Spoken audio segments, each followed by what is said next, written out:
dzisiejszym odcinku Boogie Garage. Odświeżamy kółeczka w Selice. Testujemy drona. Mike stacza walkę z ropuchą i przegrywa.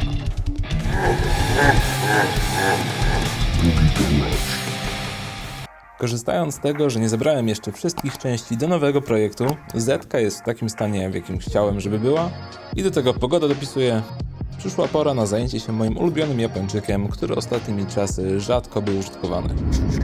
No jako, że ostatnio byłem troszkę bardziej zaoferowany całą Zetką, to żeby doprowadzić się do stanu użytkowalności oraz tym, że jest jeszcze jeden mały projekt, o którym wspomnę w swoim czasie. Trzeba zbierać trochę kosztów, trzeba zbierać trochę środków, żeby można było go zrealizować. Niestety Selika poszła troszkę w odstawkę, więc myślę, że dzisiaj, skorzystając z ładnej pogody, jaką mamy, można ją wymyć i troszeczkę przygotować. Nie myślę o polerce, jak zrobiłem w przypadku Zetki, bardziej myślę o samym wymyciu furki oraz nawoskowaniu jej, więc it is what it is. Kieruję się więc na moją ulubioną wiejską podmywajkę, serio. Moja wioskowa myjnia to petarda wśród innych podmywajek. Mają dobry i świeży sprzęt i kasują złotówkę za prawie minutę, a nie jak na większości myjni złotówka za 10 sekund. Przemieniam lekko usypioną Celikę w całkiem czystą Celikę i wracamy na podwórko. Dobra, jak Celika jest już wymyta, to myślę, że możemy jechać sobie ją zawoskować.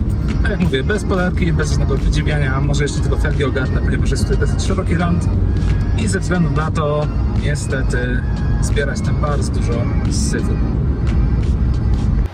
Po wymyciu Celiki przed aplikacją wosku najważniejszym krokiem jest dokładne osuszenie całej powierzchni, na której będziemy pracować. W tym celu używam dużej szmatki z miękkiej mikrofibry. Trzeba zwrócić uwagę szczególnie na miejsca, w których zbiera się woda podczas mycia, lusterka, klamki oraz tablica rejestracyjna. Używam wosku Soft 99 do ciemnych kolorów. Aplikuję wosk lekko wilgotną gąbką dołączoną do zestawu, starając się nakładać wosk prostymi ruchami na wzór kratki. Tak też zaleca producent.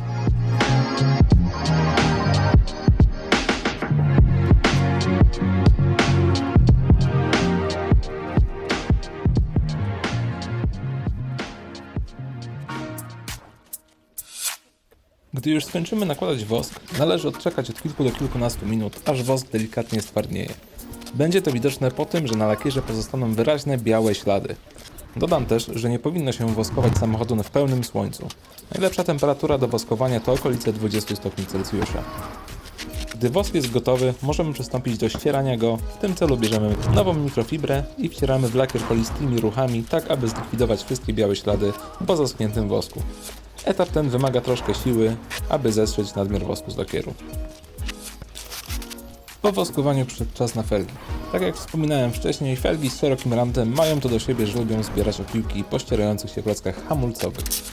Aby dobrze wymyć takie felgi, zabieram się do tego trzyetapowo.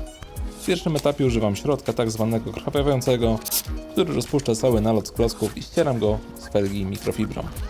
W drugim etapie powtarzam oprysk krwawiącą myjką i ścieram wszelkie dodatkowe zabrudzenie nową szmatką, tak aby nie roznosić brudu zebranego w etapie pierwszym. Trzeci etap, gdy pozbyliśmy się startych klocków, to użycie jakiegokolwiek środka do czyszczenia tak, aby nadać felgom połysk. W moim przypadku użyłem środka do czyszczenia kuchni bądź tam mebli. Po wymyciu i zawoskowaniu przyszedł czas na Joyride. Dziękuję raz jeszcze za oglądanie i zapraszam do subskrypcji kanału oraz pozostawienia łapki w górę i komentarza.